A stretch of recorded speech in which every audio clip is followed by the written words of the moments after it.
Hello, everyone. This is Darksnovia here, once again, with another State of Star Wars podcast.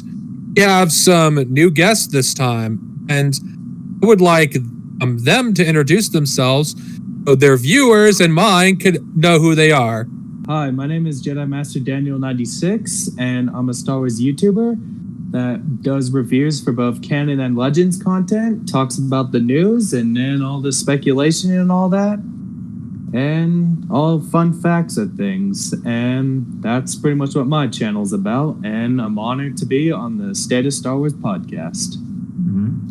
Yep, and I'm Neo Reality Entertainment, also known as just Neo Reality. I operate my own YouTube channel where I talk about Star Wars and a whole bunch of variety of topics like comics and everything, and even do some gameplay videos a lot.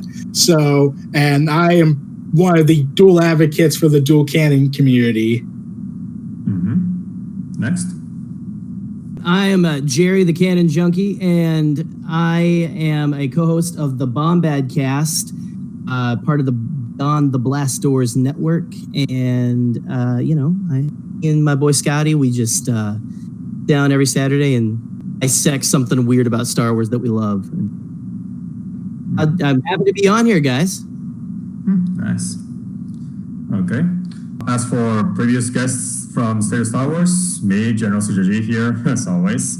And finally, Wedge Antilles standing by, ready to talk about some dual canon, baby. Yep, indeed. So, back to you, Darksnovia. All right. For our new viewers, it might be a shocker if you watch this podcast and you watch the other ones that contradict what we're about to say here. But the reason for that is State of Star Wars history. We first started off as a purely expanded universe server. And unfortunately, it was not the most pleasant place to be, but it was like every other toxic expanded universe group at the time, until EU Gate was basically a wake-up call for us. Yeah. We'll get into more detail with that later. It's me and General CG have the most experience. We're going to be mostly talking about that. But those viewers of our guests who are watching this for the first time and check our content afterwards, we owe it to you to explain our stances and how it changed. Yeah. So, where do we go from here? To what does dual canon means, or what? Yeah, we could start with that. We'll start off simple, there. like for our guests. By bringing up dual canon, what's your first impression of it?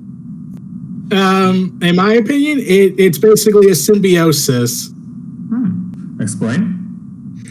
Okay, so in my opinion, when I did learn about the EU and all this stuff, and I was disappointed that Disney just invalidated all of it, and I was upset with that. I was part of that group where they want to bring back Legends, but I was also that guy that was like, I want to bring back Legends, but I don't want to toss out Disney stuff because Marvel has a multiverse, DC has a multiverse. Why can't Star Wars have two universes?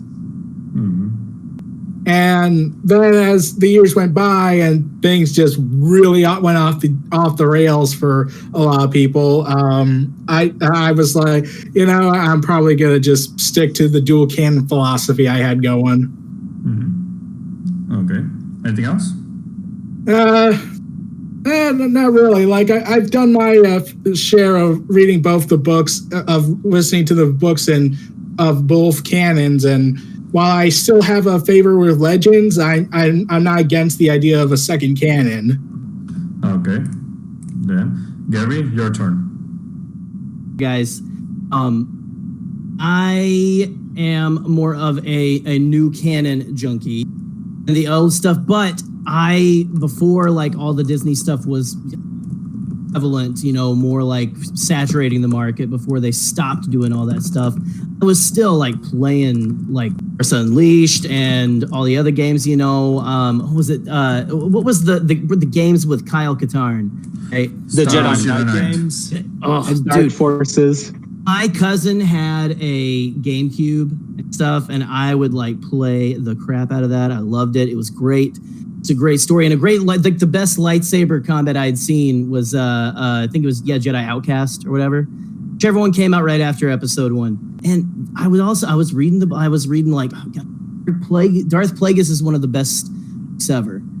Like, I just was so enthralled with that. And again, my stance, I believe, on it. So there's the confession. I wasn't as big of I haven't read every expanded universe novel or whatever, right? Or any every scrap of that. But it should exist, right? And it should, and I think that a dual canon is definitely a very good thing. Like you were saying, Neo Reality, about multiverse of Marvel. You don't have to explain it like that, but it's almost more of maybe a choose your own adventure or whatever, or the way they kind of describe it. It's well, this is the follow this path or this path, and both have their good things and bad things. There you go. Yeah. Okay. Anything else? You guys can press the trapdoor button anytime you want. Now that you know that It's okay. It's okay. Forgive me. Okay. My The turn. trapdoor is for others. Don't worry. All I'm gonna say is that bringing up the GameCube and Jedi Outcast brought back so many memories. I had that and the Rogue Squadron games. That's literally all I would play. Rogue Squadron was amazing. Yeah, I remember playing Jedi Outcast and Jedi Academy, and then when I got a computer and then I got the mods, then everything went to craziness. For sure. Indeed. I guess I'll go. What dual canon means to me, I do like both canons. I do think both have their good moments and their bad moments. Mm-hmm. You can't please everyone, but I did think the EU decision could have been handled better, in my opinion. I do think the whole, I know if they did new movies off of it, I don't think adapting would have been the best thing to do.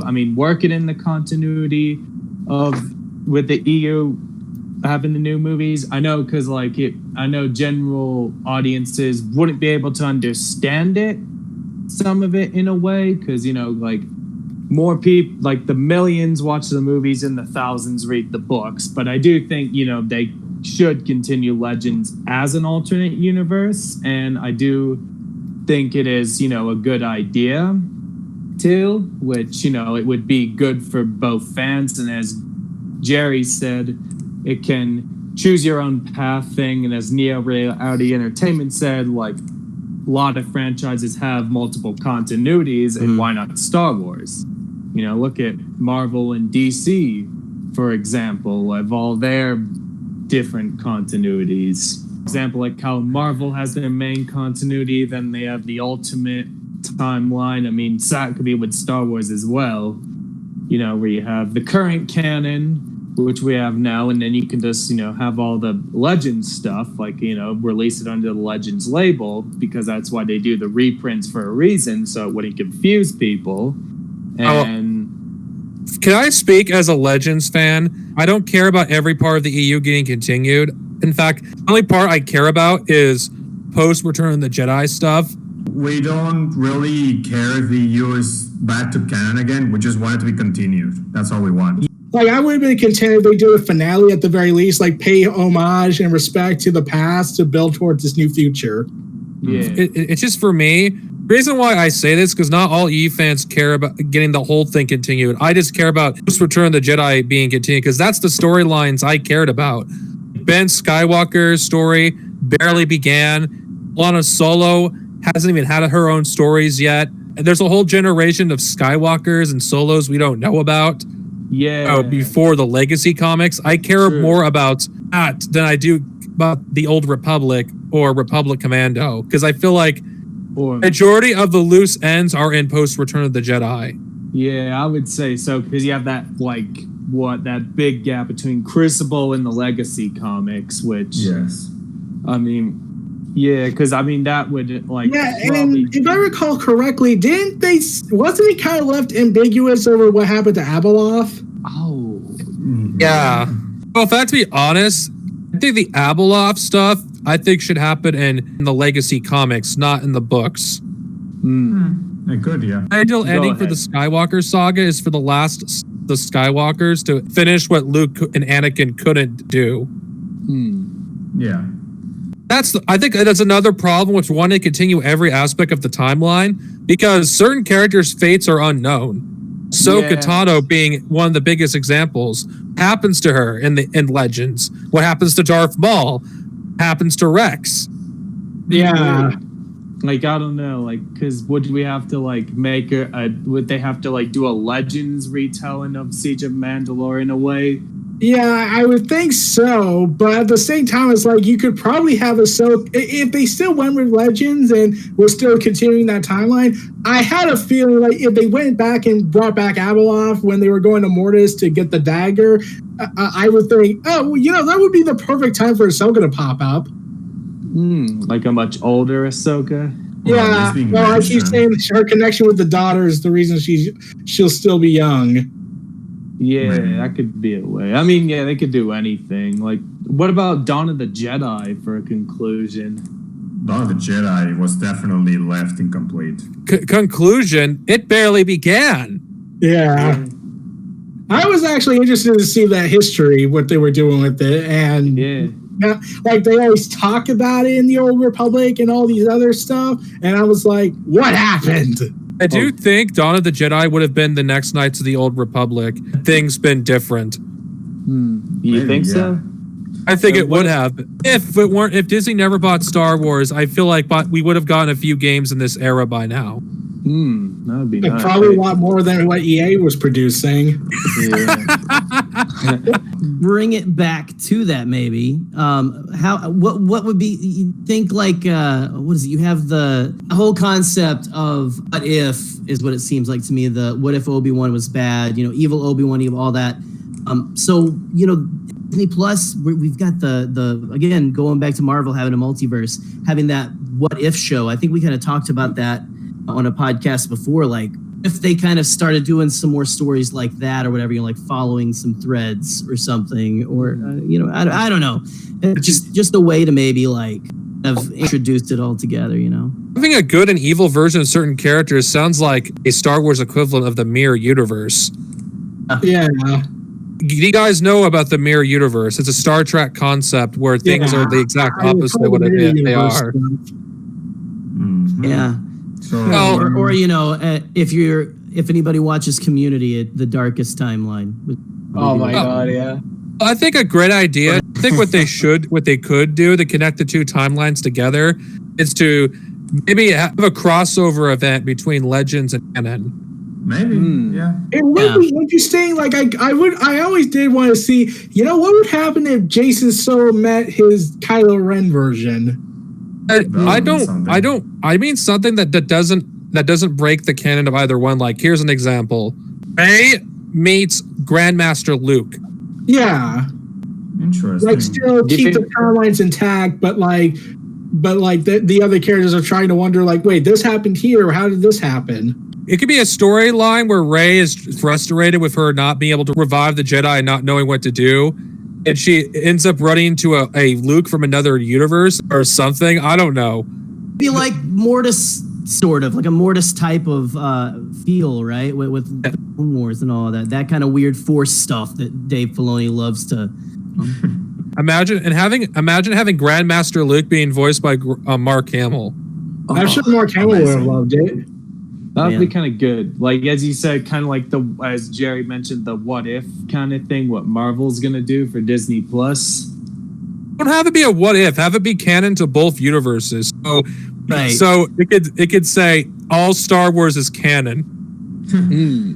Or do like the world between worlds. World Between Worlds, they could retcon it so it's not actually time travel, it's a glimpse of multiple universes. Yeah, because that was like the thing. It's like all different portals in a way. Think about this. Ezra, the Ahsoka he saved, it could not be a different Ahsoka from a different timeline. Like, he created a new branch, pulling that Ahsoka out. Interesting. Right. Yeah. That's kind of the way I always read the World Between Worlds too. Was not necessarily it seems like a reset button, but there was still that very strict structure. Like the only way, and it's obviously the structure was plot. You can save Ahsoka because we wanted you to save Ahsoka, but not and stuff, right?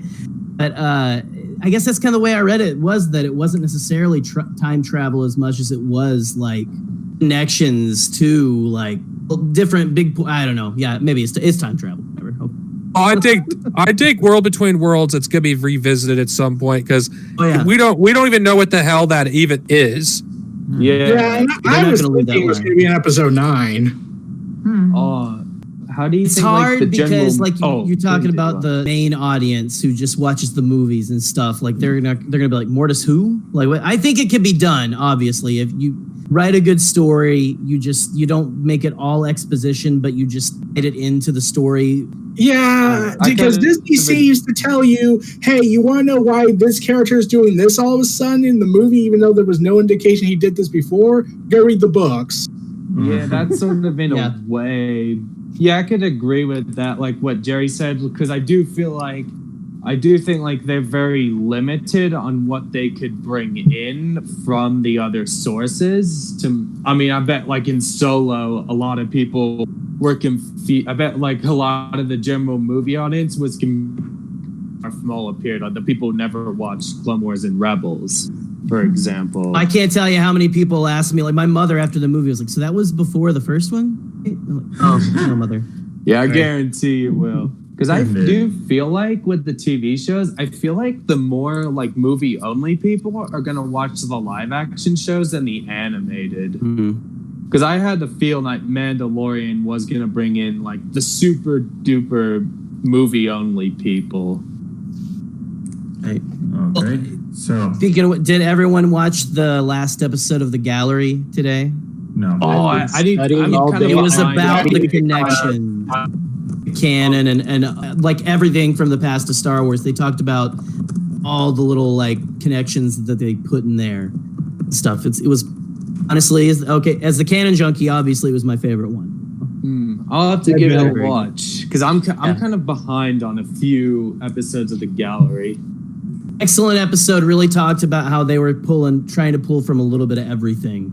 Said that, like, what if brother took all the good toys and you had to make a show with all the bad toys, right? I'll have to give it a watch soon. Like, probably. Excellent. Yeah, so as you guys can see, definitely dual canon for most of us, or I should say all 6 of us actually, basically means that we just want both canon timelines or Star Wars timelines, however you want to call it, to basically be both continued and kept in a, let's just say, both supported and continued no matter what, even if one is not canon or one is like no matter, or if both are canon, like we just want both of them to be continued and be respected equally. That's what we mostly want. Yeah, obviously. Yeah, indeed. I mean, have it for everyone to enjoy. I mean, more Star Wars for everyone is always good. Yeah. So, Daniel, you got something you were going to read, by the way? Yeah, like the thing that Wedge had for the website says, "Welcome to Twin Canon Archives." And it says, "Hello, everyone, and welcome to Twin Canon Archives, a new Star Wars fan site about all things Star Wars from canon to legends. We will yet be another hub for Star Wars news, reviews, and plenty of fun lore articles, as well as home of the Dual Canon is the Future movement, but community. We are all about spreading positivity in the fandom, and we just want to talk about Star Wars."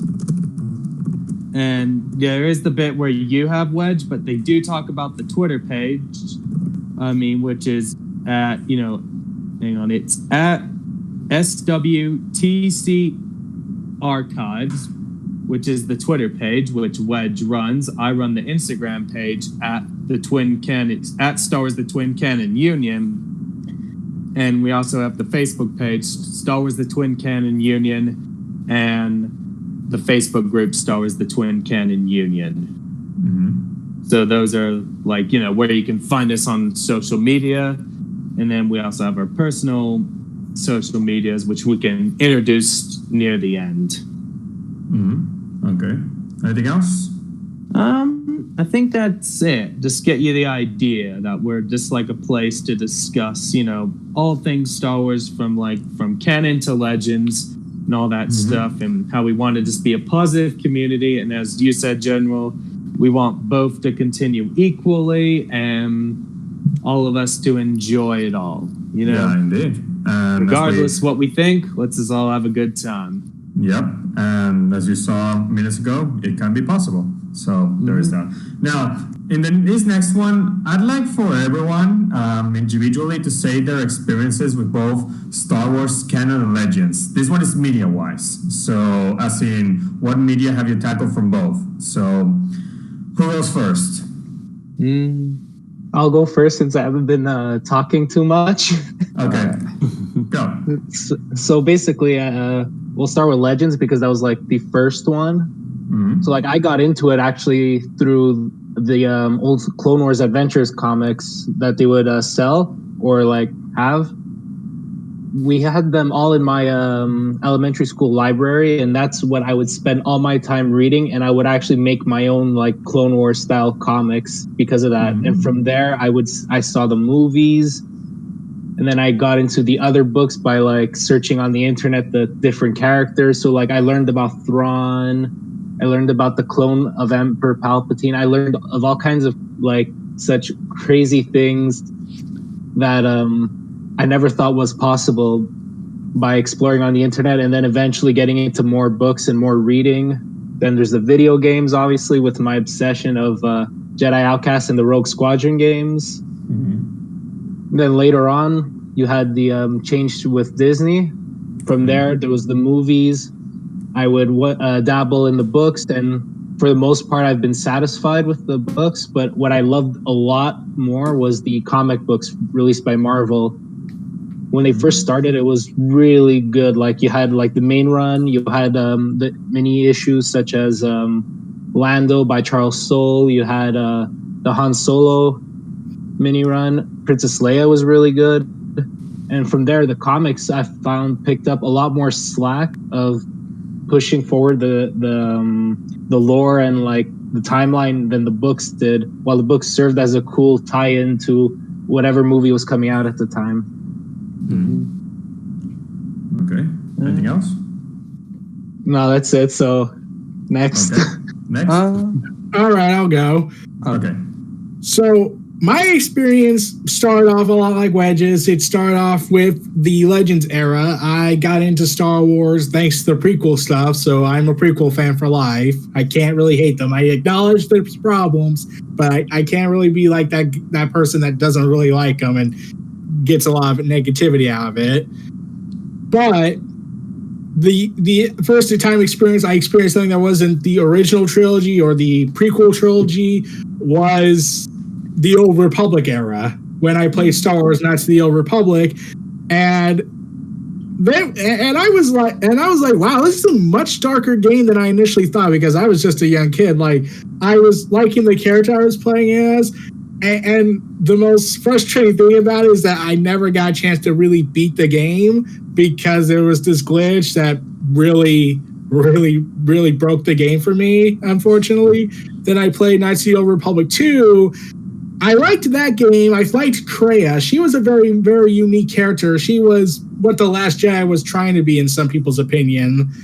And I was like looking up what was with Knights of the Old Republic 2 because it felt like a chunk was missing. Then I went on a Wikipedia article and I found all this wealth of knowledge of the Star Wars Legends era.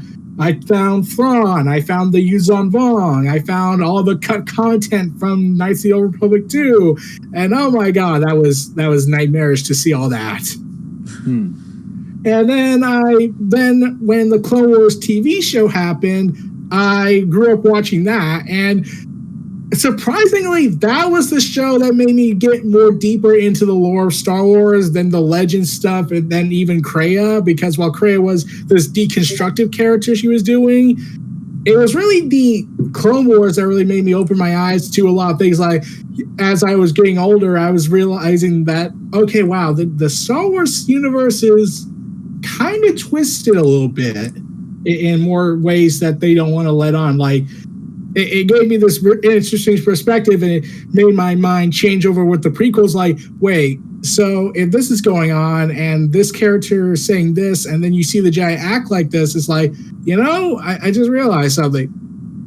What if the Jedi were the villains in the story?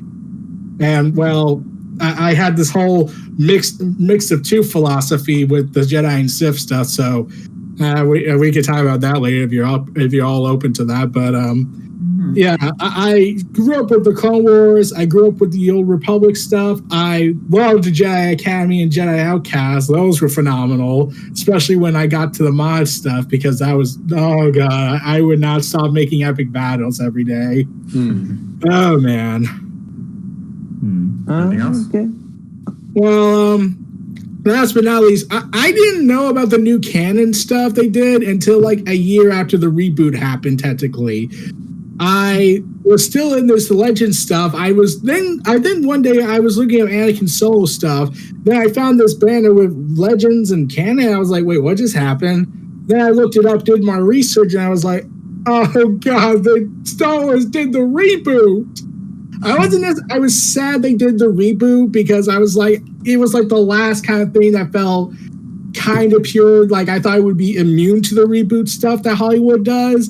But I get why some people love the reboot idea, because there was just so much stuff in there, so clustered, like they needed a new page eventually. And I'll get to that when we get to the communities and whatnot.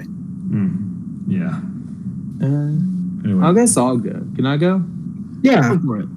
Okay, yeah, I think my experience with Star Wars media, I mean, I was obviously introduced to Star Wars through the movies. I mean, my first Star Wars movies I saw was episodes 1 and 2, then the original trilogy, and then Revenge of the Sith. But my first probably experience to the expanded universe was probably the 2003 Clone Wars, and then kind of like Wedge, the Clone Wars Adventure comics, which are like comics from Dark Horse that are in the Micro Series' art style. And also I collected the original Clone Wars comics in the trade paperbacks, like the Clone Wars volumes 1 through 9. So those with the Republic comics and all that. And then I had a few, even collected a few of other comics. Then, because probably my first era that probably sparked my interest was the Clone Wars era, like from the Multimedia Project. And then I think I got more intrigued when I discovered the post-Return of the Jedi era in Legends. I thought, ooh, they could make, because like back then, because we never knew, because we thought, Return of the Jedi was the end of the story. But then I found out all about this stuff that was set after, like Luke rebuilds the Jedi Order, the Rebellion becomes the New Republic. Han and Leia has kids and when Han and Leia get married, then Luke even gets married, and it just seems like pretty interesting in a way. Like I went, I wonder if they could make a movie out of it. I feel like there is more, Star Wars to tell, like why not make a movie out of this and stuff, That's what I think. And then, like they could make a movie out of all this, and they did. And then kind of when Disney bought Star Wars, I was assuming we were going to see characters like the Solo kids, Ben Skywalker and Mara Jade, but then Disney kind of went with the new direction that they wanted to.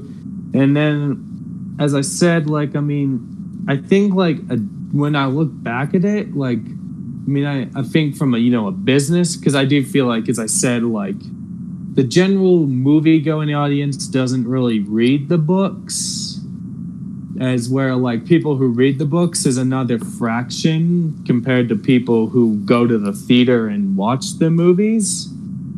And because I do feel like a new, let's say an adaptation of the New Jedi Order series, it would have been harder to condense into a trilogy, because it's 19 books. And then where Legacy of the Force is 9 books, and that would have been harder to condense into a trilogy.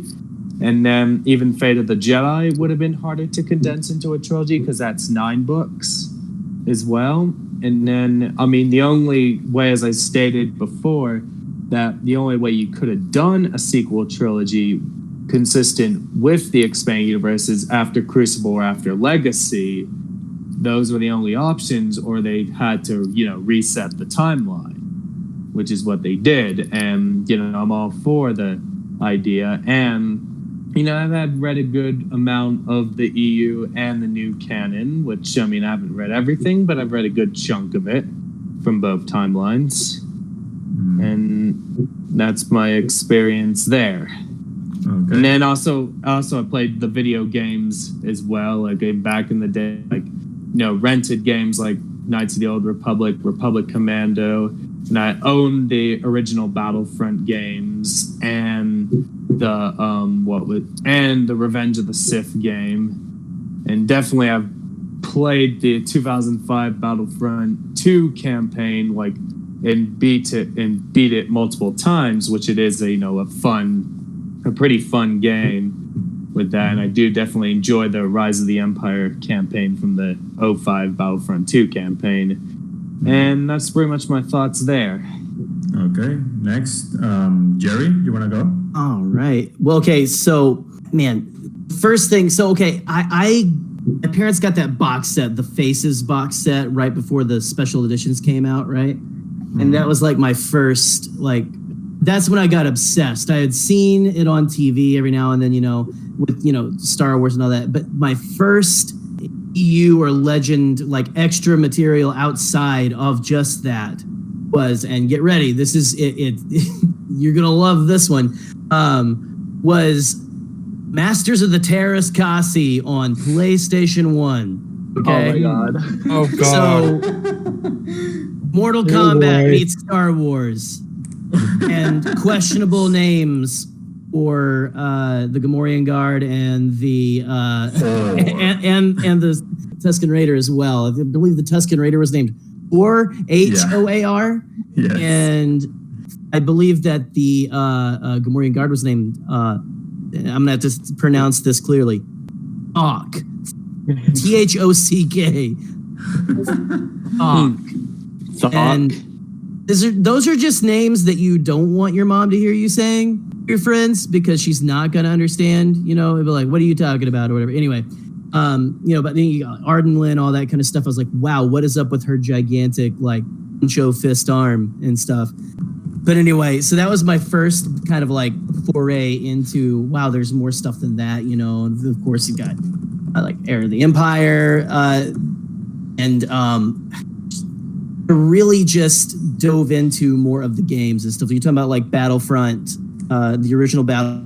I played those things until the discs were just dust. Okay, and the Battlefront 2 campaign, 2005. I remember how hyped I was for that. See, okay, I don't know how old everyone is here. Whatever. I was born 87, so I'm early 30s.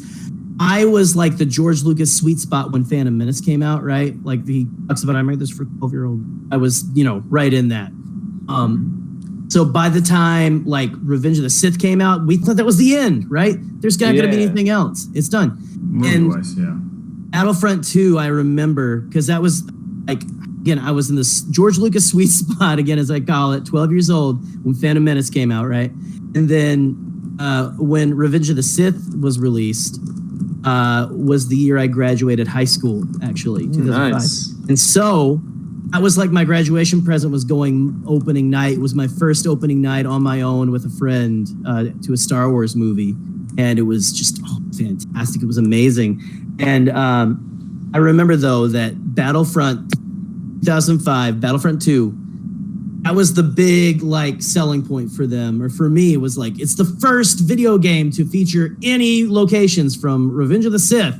It's now that almost seems wacky, no one would ever use it, but I don't know. And I loved how it explained that the stormtroopers' voices were different and they weren't the clone voices anymore. They're oh, they just used a bunch of different clones now. And whereas, in canon now you've got just guys, so but anyway, I just 2 million fired. That's the thing in it. as I said, you know how like that was the thing that like 05 Battlefront 2 campaign. I just like how it is. There's even those one missions. I like how on Camino where it's like stormtroopers versus clones, and I do like the Mustafar mission where it's like stormtroopers versus battle droids. Separatists. Yeah. It was so cool, and I just So I guess my expertise or my experiences with the media of Legends and stuff is mainly the games and stuff. Again, like Earth Plagueis, all these other like what was it, the Kenobi novel that came out with him on first on Tatooine and all that. Like I really enjoyed that, and just to me, it all still holds weight, and I just don't get the whole idea that, well, we have to have one and not the other, it's these stories. If these stories are important to you, they're important, right? Stuff. And so it's like, but I don't know. So then, okay. And then, I've just about read most of the canon stuff. I'm behind on the comics and all that, but it's just there's weight to both of them for me in my mind and stuff, and so it's just really cool that you guys are trying to make a community around that idea. Yeah, I would agree. Indeed. Anything else? That's it, man. Okay, Darksnovia, you want to go first or I go? I'll go last. Okay, in that case, my turn. Okay, my experiences with Star Wars, Legends and Canon. Okay, Legends first, of course, since that came first. So my first experience in Star Wars was actually The Phantom Menace on DVD, 2001, when my father brought it to my house. So let's just say I watched it. I liked it. It was one of the most unique things I've ever seen in my life. I definitely saw the movie multiple times. Then I got 1 year later, episode 2, Attack the Clones. Then I went to watch episodes 4, 5, and 6 later. Because, just like Daniel, I also skipped episode 3 because it didn't come out. Now, I don't remember, but I think I played Star Wars Trilogy Arcade first before watching the original trilogy. I think. I don't remember. It's either that or it was after watching the original trilogy. I don't know, but that's how it happened. Then episode 3, and that's how I saw the movies in order. Though at that time, I actually played several Star Wars video games before even episode 3 came out. Some of the Rogue Squadron games to Shadows of the Empire, to also episode 1 Racer, Rogue Squadron, also Rogue Squadron 3 Rebel Strike, the Clone Wars. I played multiple Star Wars games. Most of my, let's just say, experience with the Hispanic universe relied mostly on the video games and Genito Tartakovsky's Clone Wars. Then also in 2008, I did see the Clone Wars 2008, the one made by Dave Filoni. And so that was also what I was watching the most at the time. Then I heard of the Disney buyout. I think it was 2012. It was. October 2012. I didn't know exactly what it would make for the future of Star Wars, to be honest. I didn't really know much. All I knew is that definitely Star Wars in the hands of the EA was not really the best thing. Even at that time, I knew that. But that was about it in terms of my skepticism. As for what movies or other things Disney itself would do, I didn't know at the time. So it was no idea. I just was watching the Clone Wars 2008 at the time and playing my Star Wars video games. Force Awakens came out. I liked the movie at first. It was over time where I was having more issues with it, so I didn't really hate it at first. So Rogue One, same deal, though I think Rogue One was more forgettable in my mind than Force Awakens, so that's how it was. Then The Last Jedi, this is an interesting one because, okay, most of our viewers from State of Star Wars already know what my thoughts are in The Last Jedi when it comes to not just the movie, but how the movie basically affected me in terms of my Star Wars fandom at the time. Basically, it was the movie that actually made me completely tore apart my mental barriers that were anti-reading at the time. So let's just say that I actually started reading Star Wars novels and comics at the time, like truly, because of The Last Jedi. So that's how it went. I won't say much more because there's a podcast that you can see for that. So there's that. So yeah, after that, my knowledge of the Hispanic universe grew exponentially because I've been reading several of the books, the comics. I even have several of the essential guides, which are actually here alongside me. And so let's just say that the last year I started my anti-Disney Star Wars hate mentality at the time.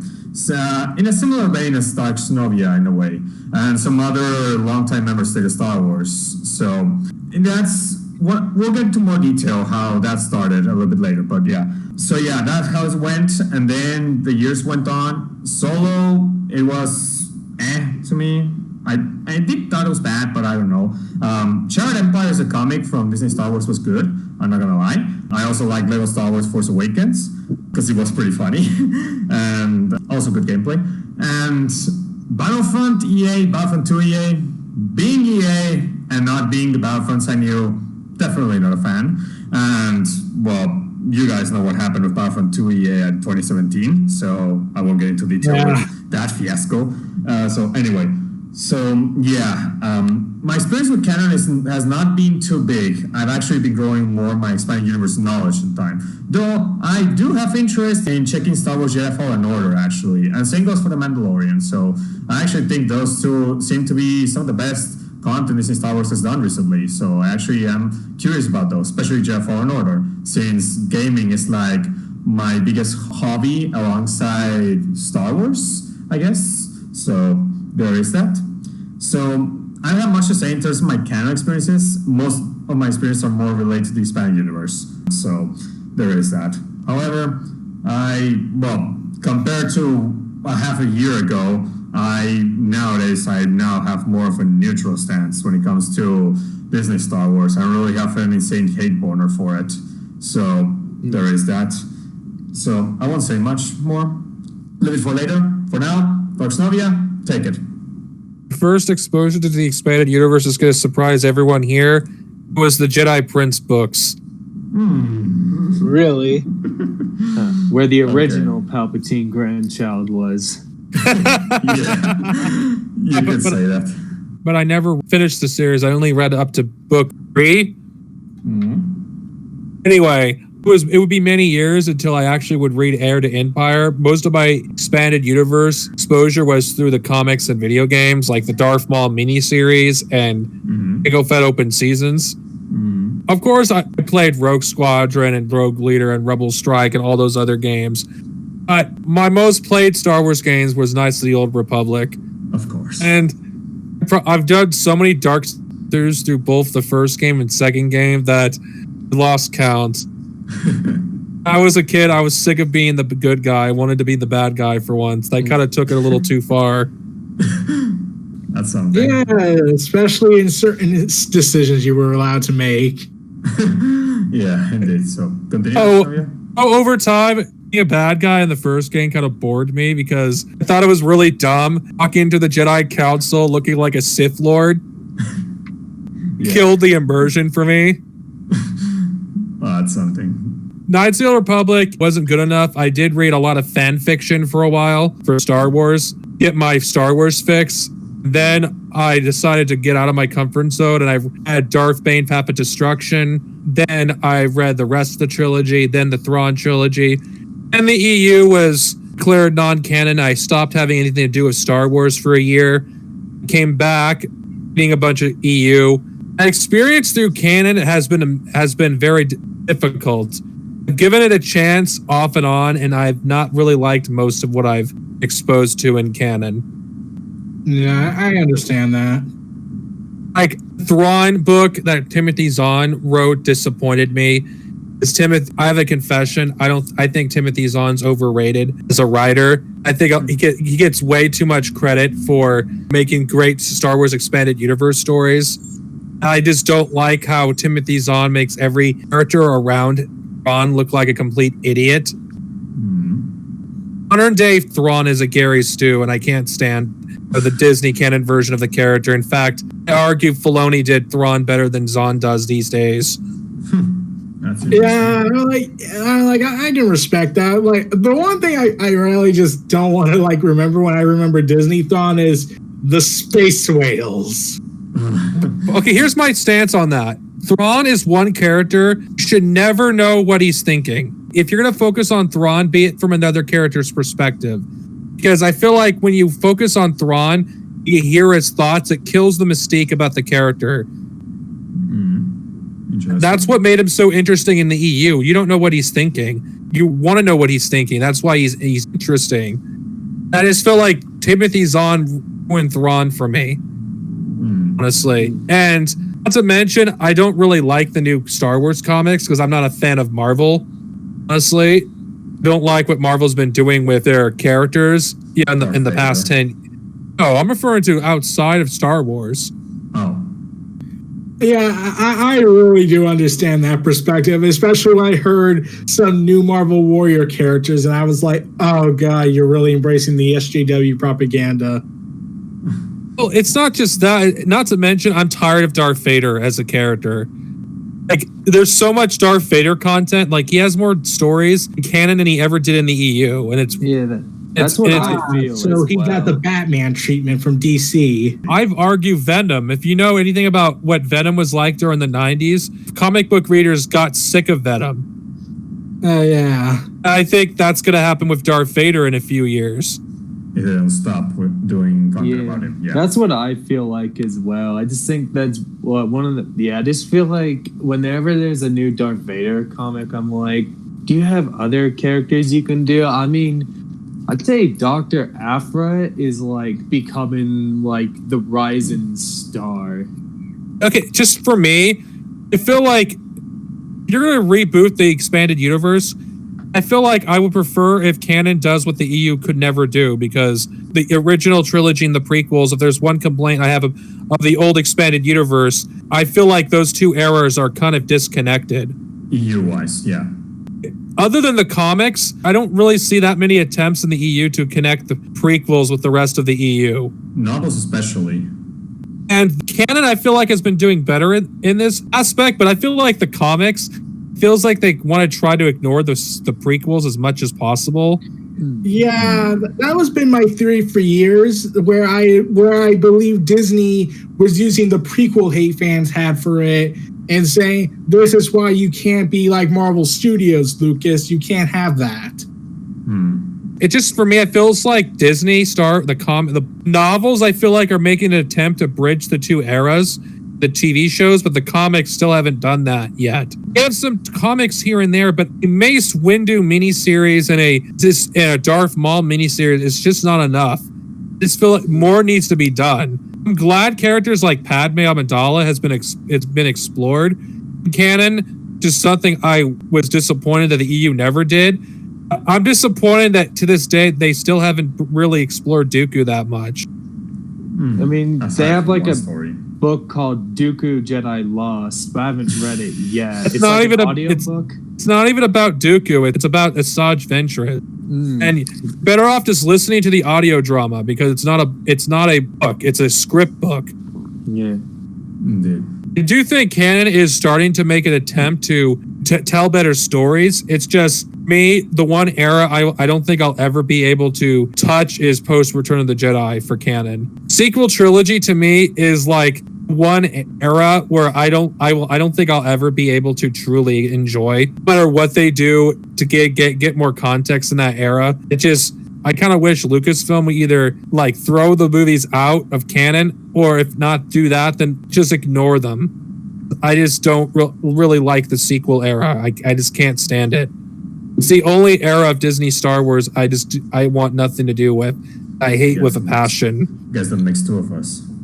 I understand. Like, when I saw the sequel trilogy, I was like, okay, you start off safe. I get what you're trying to go for being safe, but now you have to take some risks. Then Last Jedi happened. I thought it was okay at times. I thought they were trying to do some things, but then I recall an old report going around. So I was hearing a story where apparently Mark Hamill tried to pitch to Rian Johnson, hey, how about instead of having me be playing Luke, I can actually be an evil psychotic clone of Luke? And Rian Johnson apparently said, oh, that's a good idea. But then he said the one line that I knew was the biggest problem with Disney's canon, in my opinion. He said, it's been done before. That's not confirmed. In fact, I've never heard of it before. That was a rumor. That was a rumor I was hearing. But when I heard that line, it's been done before. I was like, that's probably the biggest problem because for me in my mind, because Disney, I think they have a hard time trying to come up with a new, very original thing for Star Wars when you have an entire 40 years of stories that already told stories that people kind of can look back at. Okay, I'll say this quickly. What really happened is that Rian Johnson wanted to portray Luke Skywalker as something completely different. Mark Hamill was opposed to that. He wanted to actually portray the Luke Skywalker that we knew and loved, just more older and more, you could say, wiser and more as a Grand Jedi Master, and not as a nihilistic old hermit that gave up in the galaxy. That's what happened behind the scenes. For me, the biggest issue with the sequel trilogy is Rey. Oh, that too, yeah. Because think about this. Biggest issue with the sequels is why I will never be able to really enjoy them. The characters of Rey's entire existence is why. Because Force Awakens, it heavily hinted that she was a Skywalker. Last Jedi threw that out and said, no, she's a nobody. As a Skywalker said, no, she's not a nobody. She's a Palpatine. But novelization says, no, she's not a Palpatine. She's a daughter of a clone of Palpatine. Yeah, that really annoyed me. Like, I was thinking to myself, okay, wait. So Palpatine just let this clone run around for 20 or so years, got together with some random person and had a kid, and Palpatine didn't do anything until, what, the Aftermath trilogy when he was already dead? Supposedly dead. It's just, if the character of Rey had been a Skywalker from the very start and Kylo Ren is set up as the dark side of Anakin Skywalker's legacy, Rey represented Anakin, the light side of Anakin's legacy, I think you could have had an incredible trilogy. But the problem is, it felt like no one understood Star Wars except on superficial levels. Yeah, indeed. So, okay. Darksnovia, anything else to say in final experiences? I have nothing else. I have nothing else to say except the sequel trilogies to me aren't canon. Okay, there's that. I'll accept every other part of canon, but not the sequels. Okay, indeed. So, okay, I guess that goes. Since we've already said our experiences with both canons or timelines, now I guess we should go over our experiences with their fandoms, I should say, the Legends and Canon communities. So, I guess, who goes first? I think I'll go first. I'll just make it short. Okay. My experience through canon has not been pleasant. Then again, neither has Legends. Continue. But then again, it's because the past year and a half, I've found people who follow canon are really cool people. And I've learned that just because you follow canon doesn't mean you hate the EU. That's what I assumed, because of how people I've interacted with who follow the movies only over the years. Legends, to be honest, my experience through Legends fans has not been very good overall. Considering the fact that on Facebook, which I think anyone who's on Facebook could probably contest to this, Legends fans are some of the most out-of-touch people in the Star Wars fandom. You don't even know what's going on outside of the echo chamber. Oh, yes, we've been there. All you have to do to kill the EU movement, I don't even consider it a movement at this point, is if Mark Zuckerberg deleted Facebook tomorrow, the movement would be dead like in a few seconds. It would pretty much be Thanos snapped him out of existence. You could say that. Just the issues with the EU community is they weren't willing to evolve. They weren't willing to collaborate with other people. And militant anti-Disney sentiment got to the point where you couldn't have any discussion.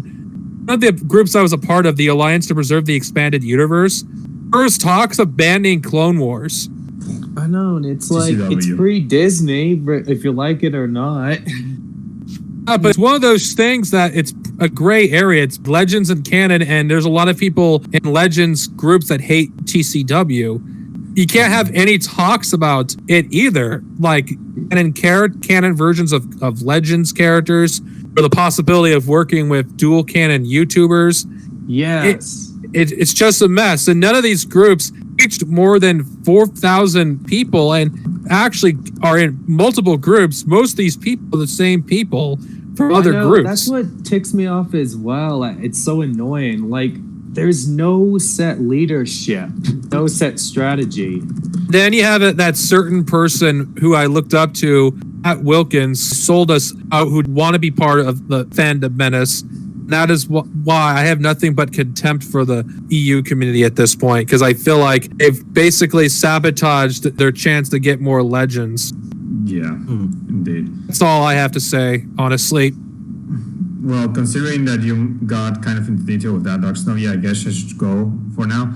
Okay, so my experiences with both communities has been an interesting one, especially since most of it has actually been these past 2 to 3 years, surprisingly, because previously I didn't have too much experience with other fans, too much, unless it was my personal friends. However, online is another topic. So post The Last Jedi, I basically wanted to do, as you guys know, I wanted to get into more the Hispanic universe, read more of it, and well, let's just say that I was starting to follow several Hispanic universe channels. And then one of them is, as you guys know, Matt Wilkins, and so he, along with others, I definitely started following them a lot. And there was one point that we created the State of Star Wars. Originally, it was, yes, a means of a Disney Star Wars hating group in a way, mostly because The Last Jedi. It was created by Darksnovia and some other guy.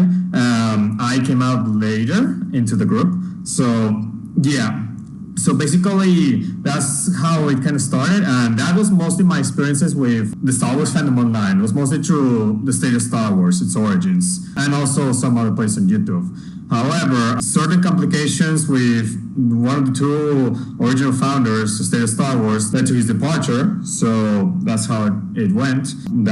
Then months later, once we were starting to basically, well, besides get away from what happened with him, and we wanted the Hispanic universe to truly continue. We definitely wanted that, and of course, we were following Hispanic universe movement. Unfortunately, at one point, I'm not going to go too much into detail. We have 2 to 3 podcasts to go into detail with that, but let's just say that at one point, the Fandom Menace decided to strike hard at us and several other people in the Hispanic universe movement. Like, they striked at one person because he simply was making fun of a Geeks and Gamers clip of him saying that he liked The Last Jedi. Geeks and Gamers went hard on him and his fanboys. Then we basically defended him. And that kind of started you could say, our grudge against the Phantom Menace. Well, more for others that weren't Darksnovia, because Darksnovia already hated him. And then came late 2019, and let's just say that we wanted the Hispanic universe movement to be independent at one point, to not be the same as other groups or not be absorbed into other bigger groups of Star Wars fans. Unfortunately, Matt Wilkins, Twin Sons, and the others at the U-Old Guard, they decided to completely sell the movement to the Fandom Menace. They affiliated the Fandom Menace, Geeks and Gamers, Ryan Kino, so on and so forth. Eden's Countess Cantina. So they completely affiliated the Fandom Menace to the point in which basically went in a full-out war in Hispanic universe fans. One more details to that, there's a Fall of Matt Wilkins podcast and the EU Movement Deception podcast. We'll go into detail as to how that happened. But yeah, so they completely exposed their Fandom Menace affiliations, especially in the Alliance to Preserve the EU with that statement. So at that point, basically we're disillusioned with what happened to the EU movement. And it was at that point that it opened our eyes that we needed, if there was going to be even a chance to bring in the EU to be continued, or at least for us to be respected, or the Star Wars fans to be respected, a dual canon community was necessary. So it was that controversy, which we call a U-Gate, that basically kickstarted this dual canon community that we are talking about right now. And you could also say it's the basis for this podcast and the other collaborations we're thinking of, besides you two guys, Neo Reality and Gerry. So yeah, it's that situation that caused this to begin with. So yeah, that's much. Let's just say I can't go too much into detail with my experiences with both communities, because a good chunk of it is related to that. So there's those podcasts for that. So I actually have not been too much into detail in those communities, unlike Darksnovia DRs, because I have too much social media groups. So there's that. There's all that I can say for now. So there is that. Now, who wants to take it away? I can probably start. Okay, go.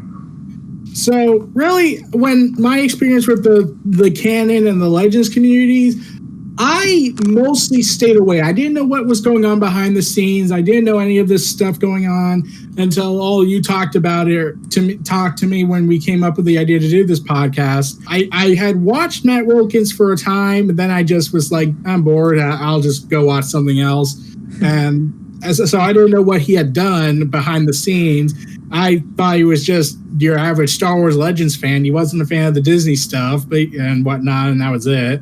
But then I had heard about all this stuff that he did, and I was like, wow, that's a thing. I don't know how to describe that without cursing. But yeah, so then I just didn't really watch him anymore. But then the highlight when I was hearing about all this stuff was after Last Jedi and the actress who plays Rose getting horribly harassed, and a lot of the new sequel trilogy actors being harassed. And I was like, okay, look, I know you don't like the movie, guys, but are you really going so far as to harass the actors who are just doing their jobs?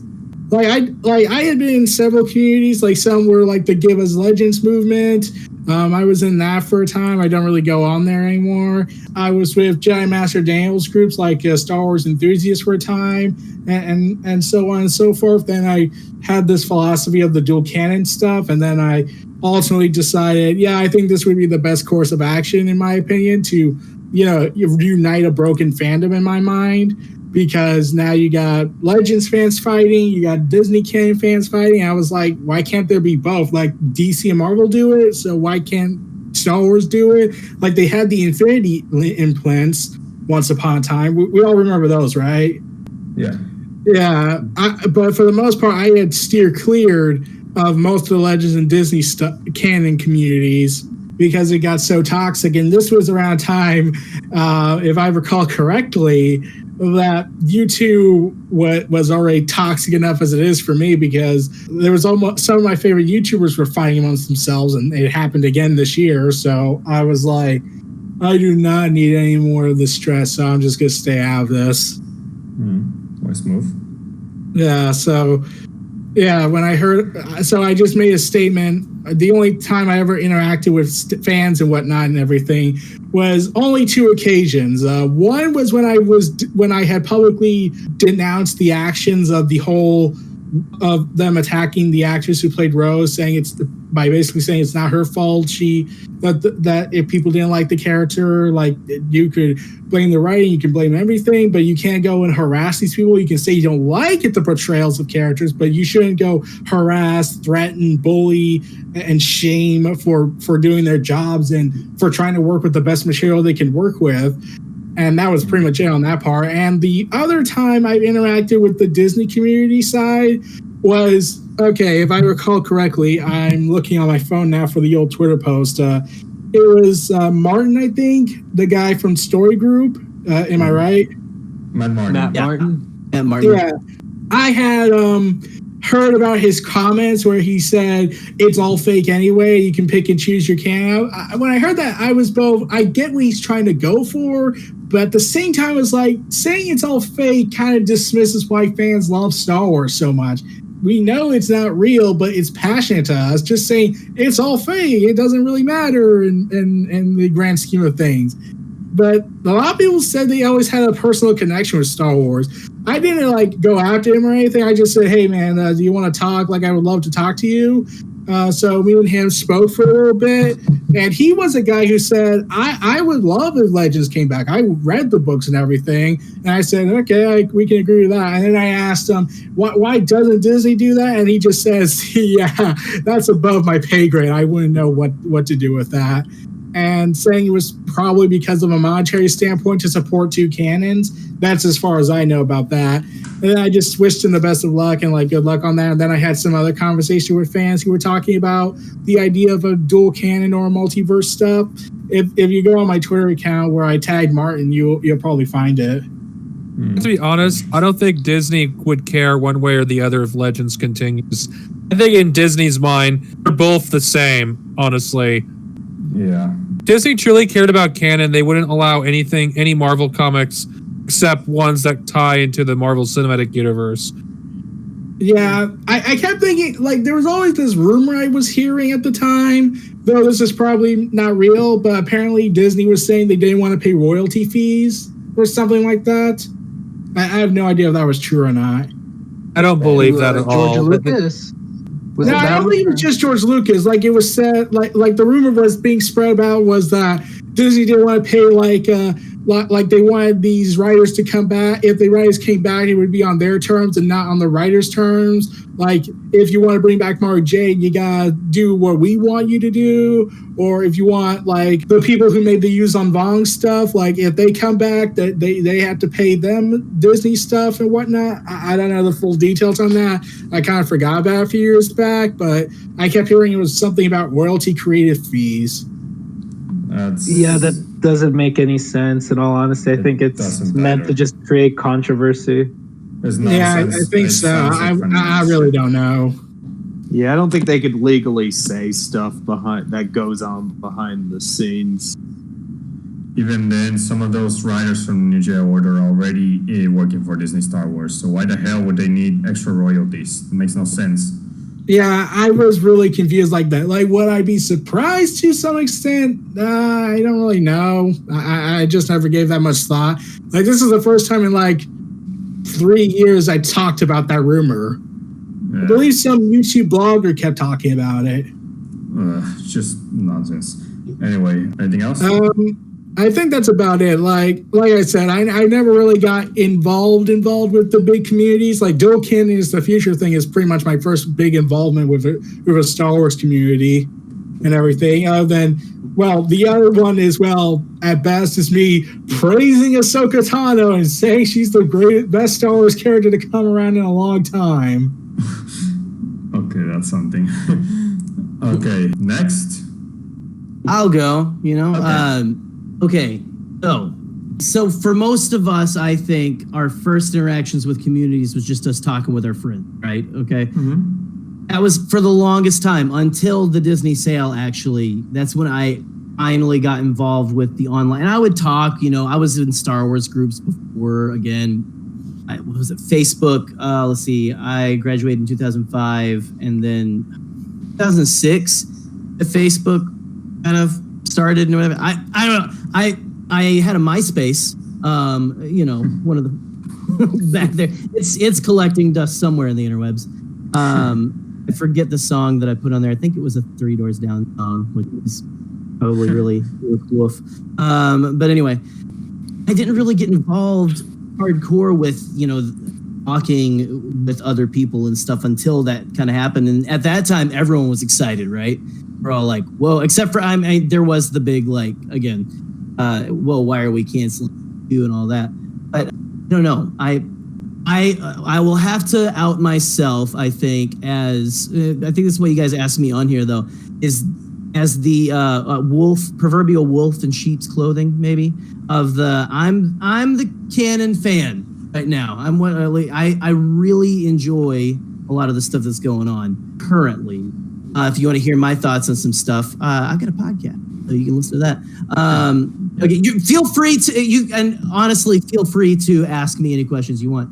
But I think I bring an interesting perspective to this again, because what I've seen with the canon and EU communities, or just the online kind of nature of what I usually see, and I don't see it come to the surface as much as I used to before right after Last Jedi. It was just kind of exploding everywhere. But I see a lot of, anti-Disney, blah, blah, blah, blah, blah. And it's what I've noticed is it's very much like, not to get into politics or anything, but it's very much like talking about politics or anything else on social media, right? Like, it's almost one of the same, again, like you were saying, the reality, because we're all so passionate about it, right? That we have these feelings and thoughts, and all this kind of stuff. We feel very strongly about it. We get a lot from these stories. And online conversations, especially in comment sections and whatnot, even in DMs or whatever, they lack that sort of humanness where you're missing, like, it's hard to have a nuanced conversation, right? It's hard to read people's intentions and what they write. It's, and it can feel cold and lifeless, and something that I have noticed again, I have a lot of, let's talk Facebook, right? Facebook and politics currently is a crapshoot, right? It's insane. It's like, in American politics, at least, it's very like, there's no middle ground anymore, anywhere.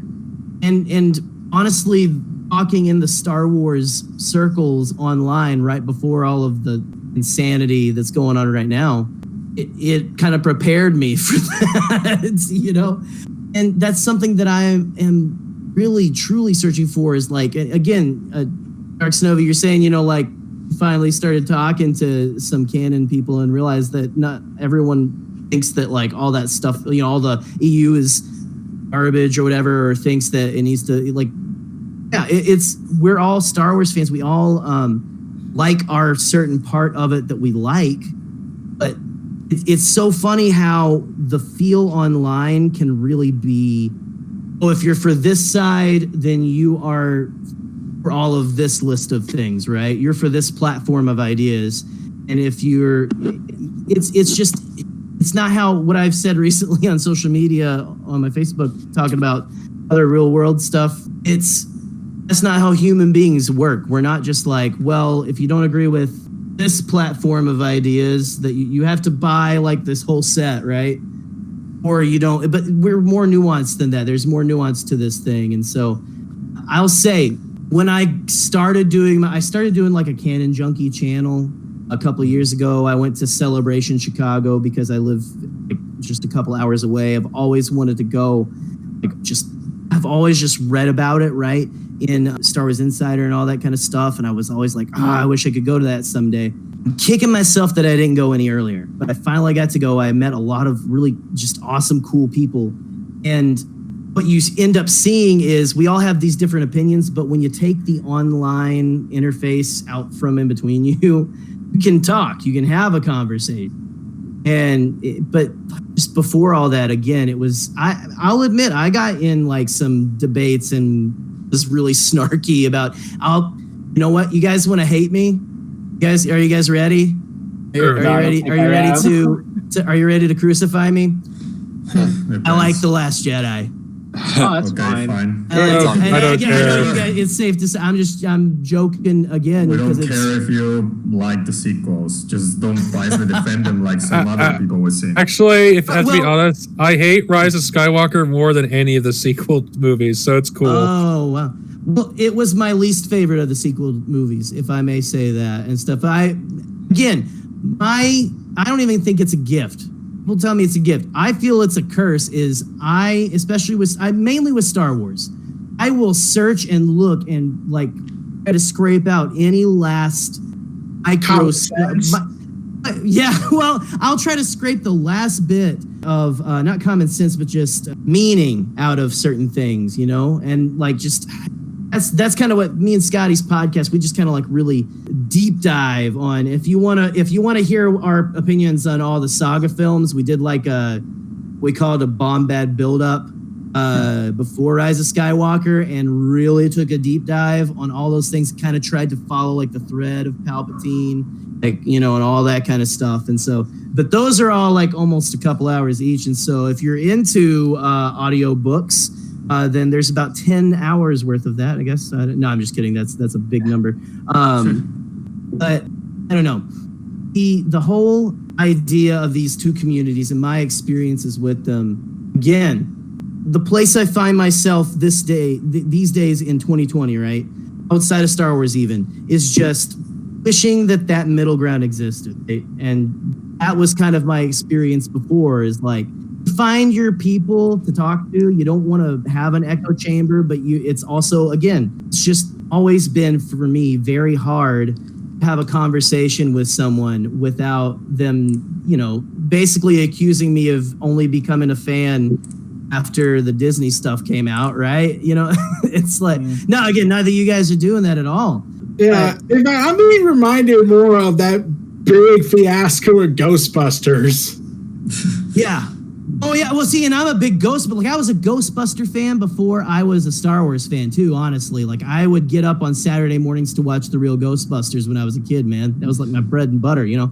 And seriously, all that stuff. And the new movie, I didn't hate it. I wasn't like, what are they doing? Because I'm a big SNL fan. I enjoyed their stuff that they were doing, and to me, it felt more of like an homage or a love letter and an actual continuation or whatever. Like I said at the beginning, I find joy in the things that a lot of people are like, oh, why? You know, so that's just, I don't know. That's my happy place is the middle ground. My happy place is why not everything? You know? So that's my interaction with those communities and stuff. And hopefully it's only, this might be a little optimistic of me, but hopefully it only gets better from here on out, right?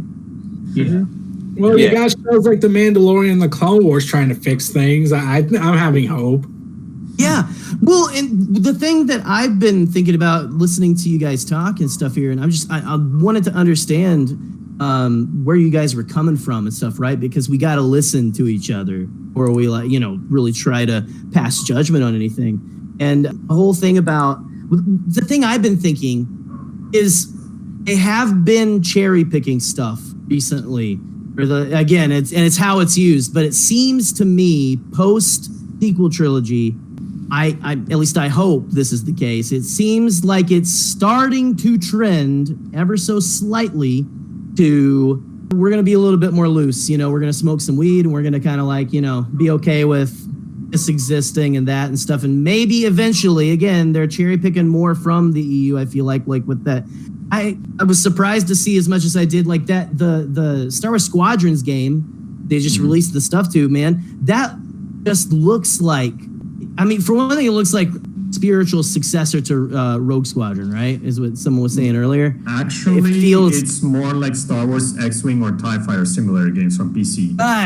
Right, but it's just like with like a core cast of characters at least. But what it seemed like in the trailer is you're going to have a squad that you're with. I don't know, with this main storyline. I know there's going to be a lot of multiplayer stuff that I'm very excited about. I'm hoping what I'm seeing is a trend more towards, okay, now that our corporate guys, now that Bob Iger's like, okay, we're done promoting that kind of stuff, just make kind of Star Wars things, I'm hoping that they get a little more lax and not that they don't treat it with respect, but that I see a trend personally of them starting to maybe dip their toe more into that. And again, make it what you will with, if it should be more of a, let's just dive in instead of dipping your toe or whatever. I don't know. I hope that continues. I hope that they keep going towards, we can do stories couldn't finish those stories, right? That didn't get the main Skywalker story, right? From the EU and all that kind of stuff. Just, I don't know. I think we're coming to it eventually. All right. Soapbox over. There you go. I guess I think I'll go. Okay. Unless Wedge wants to go. Well, I'll go just because it's really short. Okay, honestly, you can go there. It's pretty much like we only talked with like friends about Star Wars. I really avoided going online just because I had always heard about how like bad the community can be. Then one day I decided, okay, why not try it out? I was like scoping through Facebook, a bit of Twitter, and a bit of a Reddit.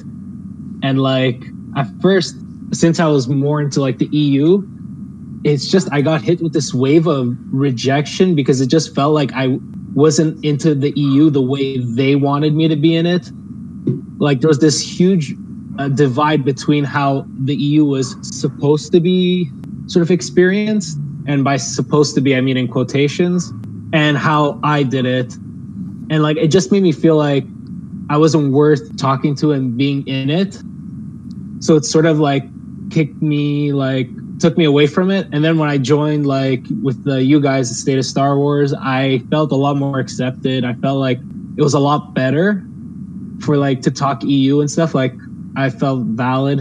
And then when I got deeper into Twitter with like the canon community, it was pretty much welcome with open arms, with like a few exceptions about when EU became a point of contention, but that's pretty much disappeared. And like slowly, like we're creating a dialogue, especially like with the page I'm running, like of like, you know what, Legends is cool, canon is cool. Let's just talk about it and have fun with it. Yeah, I've been sharing your page on the Follow Friday posts. Yeah, I appreciate that. Anything else? Yeah, man. Heck yeah. Exactly. I was gonna say damn right. And yeah, that's pretty much it. Okay.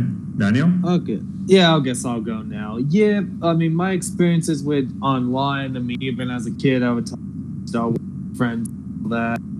And then I'd say, yeah, kind of like when the online community, I mean, you know, I was on a Facebook group once, and it kind of, you know, I remember around The Force Awakens, and after The Force Awakens became a big debate of fan theories and all the other stuff.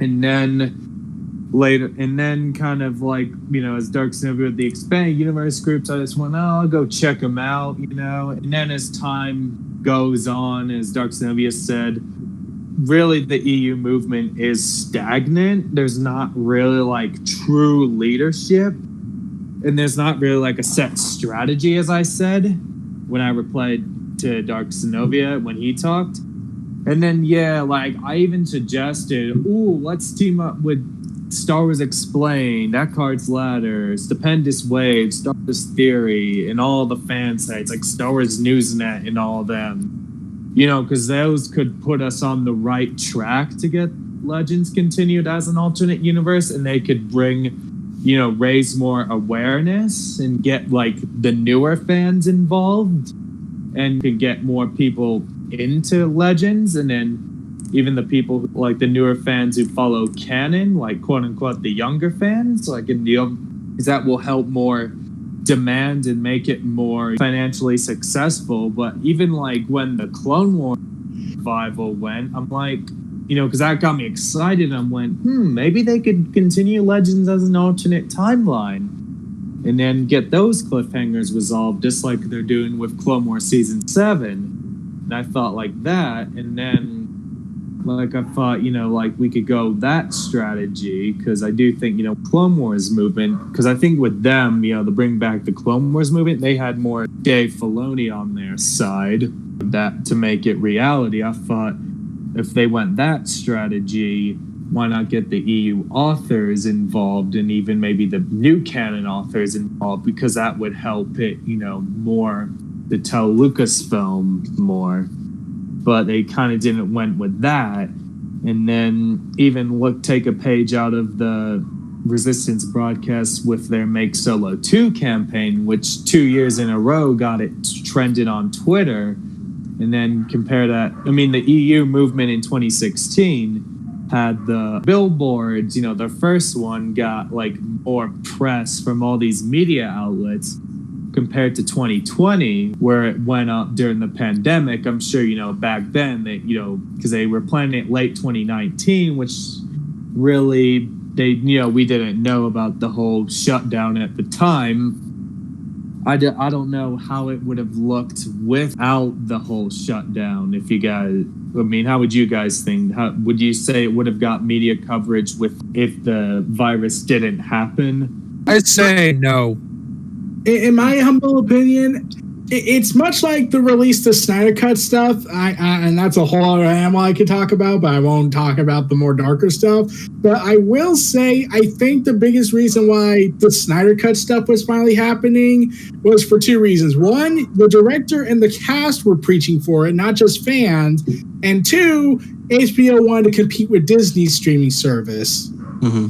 You would have to like somehow convince very big, powerful people in the Star Wars community, and maybe Disney, if they weren't at such a at the top of the mountain kind of thing, they would probably be considering, okay, you know, we can't really bring back Legends, but we could like make Disney exclusive plus web shows of like the animated stuff, like animate the books and whatnot, because if you try to make movies out of them, I get a feeling it wouldn't work. Yeah, I could agree there. And then back to my other point, and even like, as with The Last Jedi, I think it went a bit out of control. And then as Darksnovia and I mean, because we kind of have been in the EU Facebook groups, and yeah, they do seem, as Darksnovia does bring up a good point, they are a bit out of touch from the average Star Wars fan, which is a good point to bring up, because that's why I think if they were with like Star Wars Explained, Eckhart's Ladder, Stupendous Wave, Lore Master, etc., they would have a better direction of the movement. But as they when they decided to be with the Phantom Menace, like it really put a huge red flag on them, and not even and just ignored because really they're just damaging the movement into the ground at this point. And because really when you look at because I've been active in Star Wars Twitter, and I do follow a lot of people, like even fans of the new direction, even fans of the sequel trilogy, and so on, and all the big fan sites and different podcasts, and several podcasts follow me. And recently I was on Tatooine Sun's podcast for an episode we recorded on Tuesday. And we were discussing the Dual Canon thing as well, and can't wait to, when that gets released. And yeah, so I just think, to the average person in the Star Wars community, the EU movement is kind of an irrelevant thing, like compared to other camps, like how the Make Solo 2 campaign is getting much more of a trend compared to the EU movement, which is almost like dead in the water. Yeah, indeed. Anything else to say? I think I was said, and then I've been, in also like Facebook groups that are about all aspects of Star Wars, and the EU movement is kind of a very irrelevant thing. And then same on Star Wars Twitter, and even on Star Wars YouTube and all that, it's kind of irrelevant. Like not even the big channels talk about it. And then even though with this Dual Canon community, I think we can accomplish more, as we are catering to all people of the fandom, which that's pretty much all else I gotta say. Okay, well, since we already shared our experiences with both camps or communities, I think now we should discuss one of the things that gets discussed a lot in both communities: canons versus legend debate. How does that go? Who wants to speak first? Oh boy! Oh god!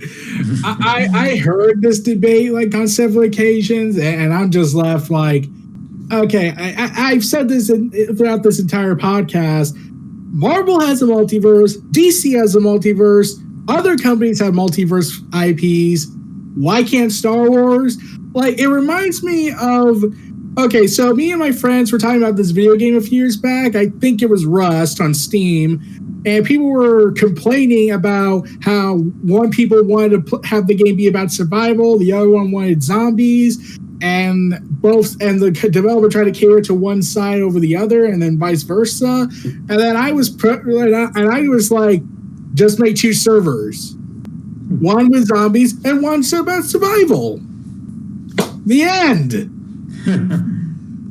Yeah. But now it's more now it's it's one over the other. You can't have this if you want this. And I was like, but both can exist. It's not that hard of a concept to believe in. I was thinking I kept thinking so why can't Legends be another timeline or how I proposed that idea of doing a DC style rebirth, but actually follow through with the plan, except Dan DiDio doesn't ruin it.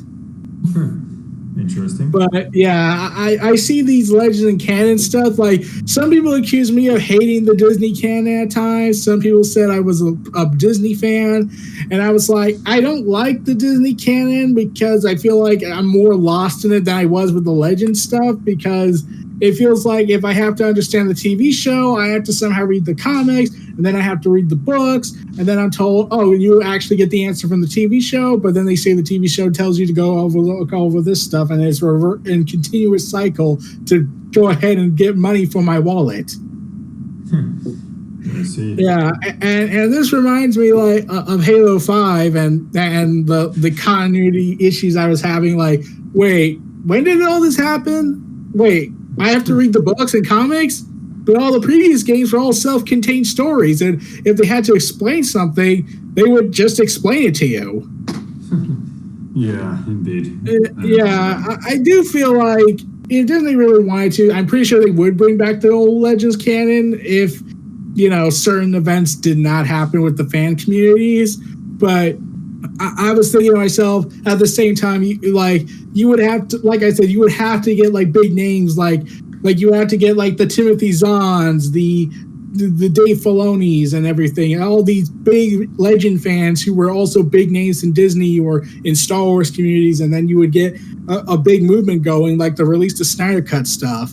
And while that movement did go a little too far at times, they also did huge donation charity events. And look what they're having. Next year, they're going to get the Snyder Cut release. And I did feel a little bit more optimistic that maybe Dual Canon could still happen, that Dual Canon can happen, because if the Snyder Cut release could happen after so much demand for years from Warner Bros. To do it, and even getting some of the stars and director involved, I was like, well, maybe Disney can do the same with us with the Legends and Dual Canon idea.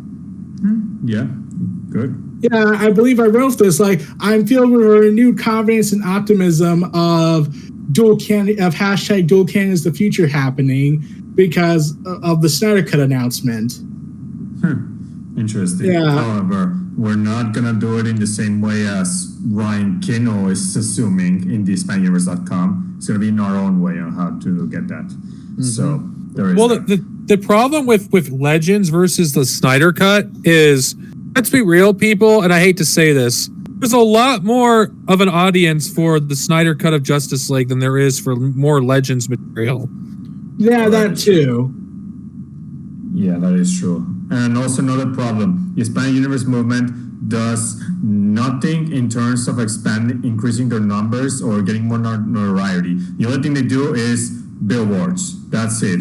They don't do any sort of gaming channels to better promote the video games that are set in the Hispanic Universe timeline. They don't try to affiliate with other YouTube channels or stuff like Echo's Ladder, which they have in their Discord server, and yet they can't collaborate with him for no reason.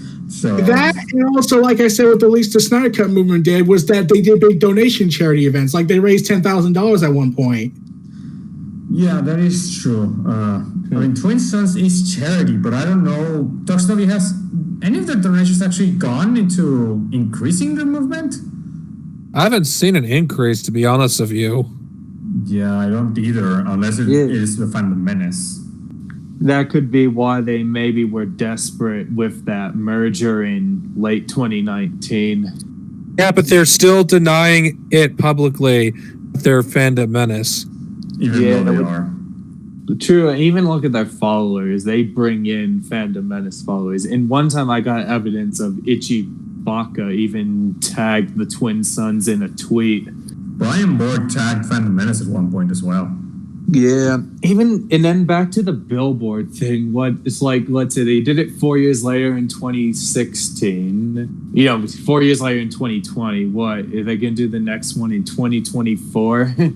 If you ask me, if they were to do a billboard, you should have done it in events where people would be paying attention to that sort of thing. Comic-Con, Star Wars Celebration. I was thinking, like, when I heard that, I was like, okay, so like when I heard about the billboard stuff, like I didn't know the inner workings of what was going on behind the scenes. I was just like, we need to get someone to pay attention to like see this billboard or something. I never donated or anything. I just shared the post once on a very separate page. I don't think I have it up anymore, but I recall like, okay, I get you're trying to tell LucasArts to do it, but really they're not the ones really having that final say. It's the Disney heads, but you need to build up an audience, which, like I said, the Snyder Cut had a massive audience, and they had the directors, they had the cast involved in this, that they were saying, we want it too. Why don't you just guys release it? It would make a killing with money.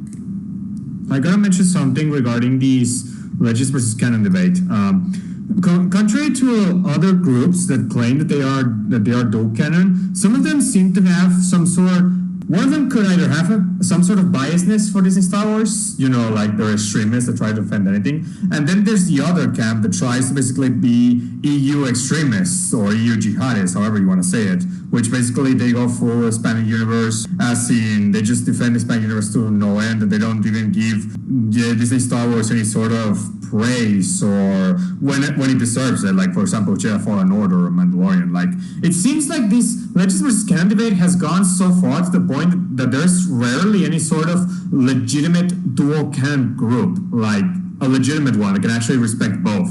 Like, because I got a question to you guys. Have you seen any dual canon group that can legitimately respect both? Or all the ones you've seen has just been eventually that group got skewed into one side or the other side? As far as I know, I don't recall. There are some that say there are some that have the same mindset. I have I'm a fan of this one canon, but if you like this other canon, that's perfectly all right. That's the closest I ever got. Depends on the abstinence of these respective groups. Yeah, I would say that as well. Because even with me, I see some groups that cater to all aspects of the franchise, including canon and legend stuff. And I've seen in some groups there'll be heated debates on what's better, where they'll argue over it, and then they'll have to turn off the comments on a Facebook post. Yeah, you could say that. Got a question. What groups have you seen? You can say names if you want, or you can just make them anonymous. Give some examples of these Legends vs. Canon debates that have been happening. Star Wars Explained is one group that I left because there was a lot of people that were biased against the EU, and I've essentially left because I saw it as the same toxic group as the rest of them. Yeah, I mean, because even Star Wars Explained himself, he even said in a video, he likes both canon and legends, and he has his favorite moments from each. But I think as he said, from his audience, from his group, I mean, he probably has some people who just who probably don't read the books, they just go to him for knowledge, probably. It's just I left that group because it was the same as the Alliance to preserve the EU, but on a different scale. Just unlike the Alliance, had an entire group of normies that didn't read either. Yeah. The current group I'm a part of, Star Wars Discussions, have Star Wars fans of all stripes.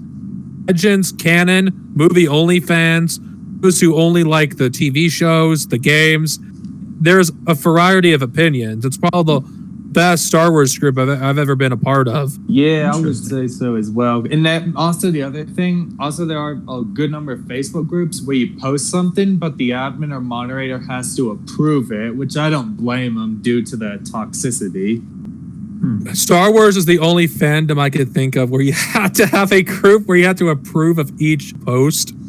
You could say that. Yeah, I wouldn't blame admins and moderators because of a heated debate, because I even went to Star Wars Celebration last year, same as Gerry. And yeah, when you go to Star Wars Celebration, I feel like when you compare it to online, the fans feel more united. Which is interesting. Yeah, Gerry, have you got that experience as well when you were at Celebration last year? Do you feel like the fans felt more united than online? Well, absolutely, because you're not, again, like I was saying earlier, I think the true, for fear of sounding like an old man, it's the digital wall. You're actually talking to a person, and no one is going to tell a person they need to kill themselves looking them square in the face because they think that Rey is or is not a Mary Sue either way, And having these conversations in real life with people is a lot easier, a lot better. And there is I think the reason why, and again, first and only celebration so far that I've gone to was the one in Chicago. And it was really kind of touted on Star Wars Twitter as oh man, this is was so positive and so encouraging and all that. And I think it was just because that was right after we kind of hit a peak after Last Jedi, right? Where I agree. That was like the dividing line, right? For everybody. That was the cleaver in between. We've all been saying that. And I think it was just a bunch of different people who really like Star Wars, no matter what, and they're not militant. They get together and they're like, oh, okay, we all really do like Star Wars. We're people. We're cool. Okay, yeah. But it is hard. You've got to try. I don't know what the future of Star Wars discussion is, but it should be, again, like you said, this dual canon approach, or just the being able to have a discussion online without getting to that place of what am I trying to say? Without getting to the place of starting the straw man arguments of like, oh, I think I know what you're saying. The whole hiding behind anonymity thing. Right. Well, yeah, the hiding behind it. Like, yeah, what's the thing? With internet trolling and stuff like that. People in you can like YouTube comments again, like you were saying, Neo Reality. Me and Scotty on our Bombad Cast channel actually had, and this is, I'm not trying to like brag or anything, but this is like a video of him reacting to the Rise of Skywalker trailer. It has like almost 3 million views now. So it's just the comment section of that thing is like straight acid. Okay. Right. Like, cause it's easy to go in there and like, again, hide behind that thing, the anonymity. I can say whatever I want, or all you see when you're on social media is, oh, you agree with X, Y, or Z, like I was saying earlier. So you buy into all of every aspect of that, no matter what. And you're against everything that I'm for. Where it's more of a nuanced conversation, right? And so I hope that there's a way sometime we can get past that on social media groups and stuff, and maybe, I don't know, you hope for the healing of fandom where we can all kind of talk to each other. But again, I think things like you guys are doing here with having a dual canon, not a movement, but just a group where you can talk about any part of it that you like, right? Like that really is, that is the future. It should be the future. Because again, like Matt Martin was trying to say with the it's all fake, he's all into a lot of those guys who work for Lucasfilm like that in the story group, they are guys who grew up in like reading every single one of those books, right? Like, they know it inside and out. They try, and or like in pictures of their shelves, right, and like showing all their books and all that. Yeah, agreed. I think we're all shell shocked because again, you've got the militant movements and stuff on both sides. Just whether it be fandom menace or whatever, like just like, oh my gosh, if you disagree with me, and anyway, if we can all huddle around the warm glow of the George Lucas campfire, right? Just sing Yub Nub or Kumbaya or whatever, or Jedi Rocks. I'm fine with that one too. I know no one else would. But want me to add my part on the canon versus legends debate? Yeah, go. Sure. Yeah, I hate when the thing that annoys me is like I'd say the more elitist people on both camps, like when they say, "Oh, if it ain't legends, it's not good," or if it's not canon, it's not good. I mean, if it's either one, it doesn't mean one or the other is better and stuff. Or Daniel, I think one of my favorite things when it comes to hobbies, and you've seen the community when I've tagged you in them. The wrestling community. Oh God! Like recently, there's some big things going on. I won't explain it here because the talk is sensitive and whatnot, and everything. But let's just say this: everything has exploded. That now everyone's trying to strong arm everyone. The other side's trying to be common sense, and then there's another side trying to make it all about them. And there are these clout chasers, and now there's people like trying to say, "Oh, it's actually a conspiracy to make us hate the enemy, so we can like AEW or WWE." And I was like, that doesn't make any sense. Like your logic is that Tony Khan goes ahead and is plotting to destroy the wrestling industry, even though his own company's been affected, and this plan of yours is so contradictory it makes my head explode. But he has to deal with the devil or something, right? Or like he'll get like I don't know. Oh no! Everyone just agrees that Vince is pretty much the devil. But I'm just saying, like, people are like trying to make this perception that Tony Khan's trying to take down Vince by basically destroying everything else for some strange reason. I just like with conspiracy theories, I love that it's always like it really doesn't make sense except for that, like, oh, pure evil. That's why. Yeah, even though that makes no logical sense. Oh, No, it doesn't. Oh man, like we were talking about how there's like how you guys said there's this Star Wars discussion where they have to select people and basically do the screening process kind of vibe thing. Okay, and how you said that Star Wars has a very toxic fan base. I'm pretty sure the wrestling community can rival that. Because you have WWE fans attacking AEW fans, vice versa. You got all these independent wrestling promotions attacking each other. And with what's been going on this year alone, everything has just imploded with big YouTubers and big time wrestler fans. And everything's just, oh God. Like, I've had to see people in my followers list infight amongst themselves. And I've just mostly stayed out of it or tried to play mediator. like this is like the wrestling community's like Last Jedi debate. Here's the best way to describe it. It's like, oh, it's the Last Jedi. It's the Last Jedi explosion, except it's happened like 20 times already in the last 7 years. Yeah. I actually think we should move on to the next person. Understandable. Okay, so yeah, let's. Who's next? I think it's Wedge. I think it's your turn. Yeah, for me, the whole canon versus legends debate, I feel like it could happen. It could work. However, I feel like people should drop the sort of mentality of like your thing is automatically better, because at the end of the day, you're probably not going to convince the other person that your thing is better. So you should just talk about it and compare it. Like, I'm going to use the example of Kylo Ren versus Jason Solo. You're never going to convince the other person that one is superior. So just talk about why they're similar, why they're dissimilar. Talk about elements you liked or disliked of each. Talk about like where you wanted the characters to go, where they ended up going. Like, try cultivating a sort of discussion where you kind of end up looking at it as like, at the end of the day, they're the same. Like they're the same. Like what they mean to you is what that character means to the other person. If I have to be honest, I think comparing Jason Solo and Ben Solo is kind of unfair.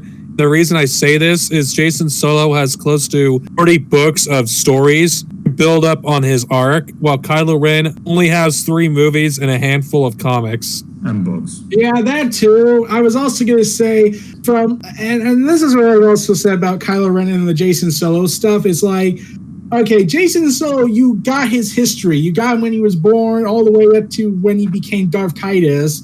With Kylo Ren, it was like they were trying to be like Jason Solo at times, in my opinion, but it was like trying to not be as interesting or like it's been done before vibe. But like the only credit I can give him is that, whereas Darth Titus failed to do it, he actually killed Han Solo. But here's my opinion about Kylo Ren, why I don't like him as a character. At least for me. Kylo Ren, for me, was an excuse just to explain why Luke did what he did in The Last Jedi. Oh, yes. Oh, yeah. I was like, when I saw that part in The Last Jedi where we learned why Kylo Ren fell, I was thinking to myself, wait, you realize that could be like Snoke entering his dream or Palpatine, as it was later revealed in a retcon, and that could not really be Ben Solo's darkness. It could be just someone trying to implant visions in his head, like Anakin. Yeah, but we're going by the average moviegoer won't care about that. Yeah, the average moviegoer, Luke Skywalker is ruined, and they can't watch the original films again because of The Last Jedi. Tragedy of it. Like everyone remembers like this ending at episode 6. It's all hopeful. You feel this hope again. Like, oh my God, yeah, we did it. And then we see the sequel trilogies, and like, why is everyone miserable? It's not that it's in a darker tone or a more miserable tone. It's some other more specific things. I don't think we should get too much in detail of that. We can get into the detail privately. So let's not get too much into detail. The main issue with Kylo Ren also is with the Kylo Ren versus Jason Solo debate is I don't find Kylo Ren sympathetic in the slightest as a character. All we've ever seen him do is do evil things. Never seen, isn't like Jason or Anakin that were heroes before they turned to the dark side. Or when Anakin fell to the dark side, he wanted to save his wife and stop the death thing. And whereas Jason Solo fell to the dark side, he fell because he had visions of a dark future by Darth Krayt, but didn't get the full details on it and just kind of guessed it along the way. If you ask, I consider Jason Solo a Revan of his generation. That's something. That's what I view Jason Solo as. And that's the thing about Kylo Ren. Main issue with Kylo Ren is his entire arc is too similar to Anakin's. I would have preferred if Kylo Ren ever got redeemed, if he died a villain. Yeah, that would be something. Yeah, it would have been a lot more different than the Darth Vader redemption thing they went with, but not as very nuanced. Because for me, I think Kylo Ren should have been what would have happened if Anakin never got redeemed. That's what I think Jason should have been. That was my vibe. Ben Solo. Sorry. But yeah, that was the vibe I was getting. Like, he's had all these chances to turn away from the dark side, and he's rejected it, and then it just happens. Even though there are some people in the EU community that have issues with Jason's fall to the dark side, they felt like it was abrupt, that it went out of nowhere, which the thing I contrast Jason's redemption to his redemption was basically sacrificing his opportunity to get his revenge on Jaina to save his lover and his daughter. Yeah, I feel like Jason, it felt more believable that he would have turned back to the light briefly over Ben, who, let's be honest, I think his reasoning was kind of selfish. He wasn't really a hero when he died. Well, with Jason Solo? I feel like Jason is more of a complicated character in terms of his legacy. Yeah, I believe the quote one character said about Jason's like having eternal something, and then someone just says damnation. It's just Jason, for me, he did just as much good as bad in his lifetime. Wait, can I add something? Yeah, sure. Yeah, because he's like tortured by a Virgie from New Jedi Order. Yeah. Vajera, yeah, she's also in Rogue Planet and Cloak of Deception as well. Yeah, indeed. Another thing, I actually view Jason, and we'll move on. Kind of view Jason Solo. What would have happened if Anakin Skywalker was more mature? He had a chance to actually mature before falling to the dark side. That's what I view Jason Solo as. I was going to say that, but also say, what if Anakin killed the Emperor and took over? You know, let's be honest here. Anakin was immature in Revenge of the Sith compared to Jason Solo. He fell to the dark side. Oh, yeah, obviously. Like, the canon Legends debate, it's like, should be in a healthy setting, like, which storyline was better at telling this story, like Anakin's fall? Which one did it better, the Multimedia Project or the Clone Wars? Or was Ahsoka's existence really necessary to explain Anakin's fall to the dark side? If they went with Ahsoka just dying in the Clone Wars, then I would have been like, why? I'm in the camp that Ahsoka didn't need to exist at all to explain his fall. But that's just me. I respect your opinion and everything. Okay, so I guess we go in the final topic before the conclusion. What are expectations from the Dual Canon community, the one we're building? Now, just to reiterate a point that I keep hearing my detractors say this time and time again, we are not a movement, we are a community. I don't have the patience to build a movement. I don't want to build a website. I don't have the funds to do so. All I want to do is to build a community, people who enjoy Legends and Canon to enjoy Star Wars together. It is a community, not a movement, and that's all I'm going to say. I'll let everyone else carry off. Okay. Who else? I think that is actually more necessary than creating a movement, honestly, because I think people need to feel like they can have these discussions again before you can move on and maybe even have any real change towards like the EU continuing, right? I don't know if I'm off base with that. I just feel like that a lot of, again, like I've been saying, banging the drum of like the polarization of just talking about any divisive community. The problem with talking about Star Wars or wrestling or anything on the internet is that people on the internet who are passionate about something are going to just be like, you're not going to really change too many people's opinions from a comment debate, right? From a comment section debate. But like, if you have more of a community or something, right?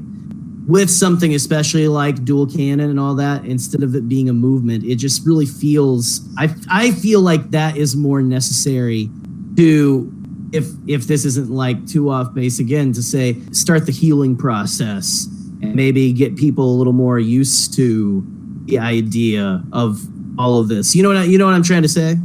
Yeah. Yeah. But like, and this is what I was gonna say. Like, make it feel more organic and more inclusive, not exclusive. Right. Yeah, agreed there as well. Yeah, indeed. So, anything else? I think all it. I do think like, Darksnovia brings up a good point. Gerry brings up a good point, and Neo Reality Entertainment brings up a good point. Yeah, like I feel like, we gotta, find that bit where we just, gotta have our fun and all that, enjoy what we like about the franchise.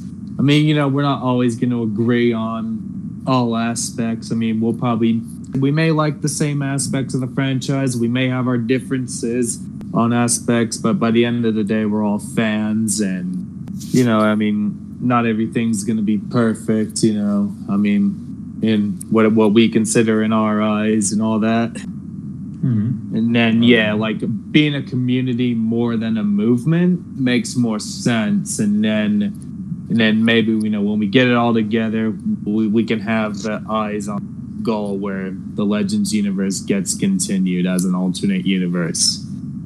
Mm-hmm. There's that. I guess in my end, what I expect from Dual Canon community, I just expected, well, besides obviously growing, even if it's slowly growing, I just expected to continue being a Dual Canon movement and don't definitely do my best to make sure of that, to derail itself into being sided to one camp or the other. I'm not going to make that happen. So that much I can definitely promise with that. So that's much what I can say with the Dual Canon community. Oh, and also that any new members that they definitely just respect the goals that we have or the, I guess, prerequisites for what we want Dual Canon community to be in. So that's basically what I guess expect. So that's match. So anyone else has to say something? I was gonna say, well, I've already said the part about how it should be more inclusive with fans, not exclusive, and be more organic. I was also gonna say that the Dual Canon community could also be the thing that heals this, that many people will say, this shattered fandom or something. And I actually was thinking of quoting Rose from Last Jedi, honestly, about that not destroying what we hate but saving what we love thing. Good line. Mm-hmm. Okay. Yeah, I felt like that would have been appropriate considering everything that's gone on. We've used that quote a few times for other situations, so it's all right. All right, and yeah, like if Dual Canon community does lead to like maybe like a bigger voice of like saying like this can exist, and I will be like saying, well, that exceeded my expectations. Like I thought it was just going to be like a step towards the healing process, but if it somehow made like some big name people were like, these people might be onto something, even though they're not really voicing it, but they're like expressing like this is a good thing, but not going to this overly destructive way. I'm pretty sure that would exceed all of our expectations. I see. So that's about it. Wedge? I'm gonna keep it somewhat brief. I just want the big thing I want out of this whole like community is that at the end of the day we just treat each other with respect, because no matter what that person says or does, it's another person behind the screen. They have their own life, they have their own problems and issues. So by berating them and treating them badly due to their preference to Star Wars, it's like you're just adding on to it. But instead, when we have a more respectful discussion, we treat the other person with respect, try to be friendly and open. It creates a much more positive environment, even though if it may be one little step at a time. And in all honesty, we have to remember the big message of Star Wars. As George Lucas said himself, it's about loving people. And if you don't love each other, we can't really then have a good environment to talk about any canon, to have discussions and have fun. And honestly, Neo Reality, you put it perfectly. Instead of destroying what we hate, we have to save what we love. And one of those is the fans. We have to save the fans. Yeah, indeed. So I guess that's it for our expectations for the Dual Canon community. I have nothing to say. Everyone else basically said whatever I would have said better. Mm-hmm. Okay. Well, I guess that gets well to the conclusion. So, who goes first in the conclusion? Final words. I'll go last. Okay. So, who wants to go first? I guess I'll go. I'd say with the conclusion, I guess say we got to keep growing our community and keep being a positive force. And as we said in our thing, let's help this fan base and let's help, maybe we'll unite the fans. And regardless of what we like about the franchise, by the end of the day, we're still fans. And let's, keep growing and then bring all these, we can even, get all these other podcast members and all the other big YouTubers and we can all, come together as one and then keep meeting and then use the hashtag Dual Canon is the future. And I think that's all I got to say for the conclusion. Okay. Next. I was just going to make a joke. So, not a joke, but I was going to say that I'm reminded of Will Ferrell from classic film.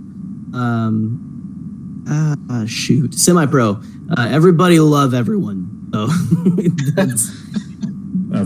that's my conclusion is we just give grace when you can, man. And just try to be as positive and non-confrontational in online debates, and then I don't know, just go for the love, save what you love more than fight what you. It really is more. It's better for your mental health, at least. Sure. So, get off of social media once in a while. Well, it's kind of hard to do that nowadays with the pandemic. Yeah, that's the only thing. just take a break for a bit. Turn your notifications off. I haven't worked since April. Yeah, right. I'm still dude. working. Yeah. I'm there too, man. There too. Okay. Yeah. Stay connected, but just love everyone. Okay. Next. I'm gonna build on that with another community reference we're gonna just throw in here. Ooh. It's like Greendale. You're already accepted. So just be yourself and have fun and be respectful. Okay. I guess it's my case because then Darksnovia is next. So, well, final words. I say this was an interesting podcast. We're definitely expecting to have more Dual Canon podcasts in the future. For those that definitely like us talking about expanded universe, don't worry, that stuff is not going away. We're just adding some canon stuff and maybe some discussions on both in the future. So don't worry about that. And well, let's just say that this was an interesting one, like I said, and I hope this community definitely grows and gets better with time. So that's what I got. So next. Well, I'm certainly hoping that we have taken a small but big major step in reconstructing this fandom and really trying to heal the wounds that have been etched into our minds and our health and everything. And I'm hoping that with this community, we can start rebuilding what probably should never have been broken in the first place. Yeah, indeed. Anything else? That's about it. Okay. Darksnovia? Well, hopefully this will be the first of many podcasts to come of having more guests from other parts of the Star Wars fandom. It's been something I've been wanting to do for a long time. It was a pleasure to actually have our new guest here, and I hope they are willing to do a future podcast with us. Definitely some more casual podcasts to discuss. Yeah, a man. casual book club or whatnot or lore. Yep. Indeed. So, Anyway, Yeah, I'm all for it. for our old viewers, we're still doing Legends content. For our new viewers, I hope you stay tuned for future videos. May the force be with us all, and see you guys next time with another podcast. bye. Later. Bye.